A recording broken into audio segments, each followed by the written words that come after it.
సంవత్సరము వచ్చినంత యూరియా కష్టాలు ఎప్పుడు చూడలేము మేము. పని బాట ఇడిచిపెట్టి ముఖాలు కడగకుండా చెమడకపోకుండా నసుకుని వచ్చి 4 గంటలకు వచ్చి కూర్చుంటే అది మనిషికి ఒక బస్తా ఇస్తారంట. 1 ఎకరం కూడా సరిపోదు. అది 1 బస్తా సేవటికి పని అంత ఇడిచిపెట్టాలి, మనము తిరగాలి, ఉపాసం ఉండి తిరగాలి. మళ్ళీ యూరియా గవర్నమెంట్ ఏమో మస్తు ఇస్తానని చూడదు, ఆడుండదు. దినాము మంది తిరగాలి పోలే వారంకి ఒక్కటి ఇస్తే యాసేనికి సరిపోతుంది, పంటలకు సరిపోతుంది. ఆ భూములకేమో బాగా అలవాటు పడ్డది. యూరియా సేవటికి భూమి బాగా అలవాటు పడ్డది. ఆ మనిషి చాయ్ ఎట్లా తాగుతాము, చేతులు కూడా యూరియా వేసుకుని బాగా అలవాటు పడ్డాయి. యూరియా అయిపోతే పంటలు కావు.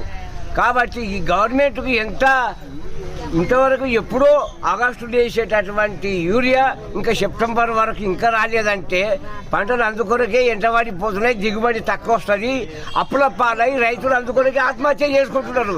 ఇప్పటికైనా గవర్నమెంట్ స్పందించి జర బుద్ధి తెచ్చుకొని రైతుల మీద కనికరం చూపి జర అందరికీ ఈ యూరియా విషయంలో న్యాయం చేయాలంటే మేము రైతుల తరపు నుంచి మేము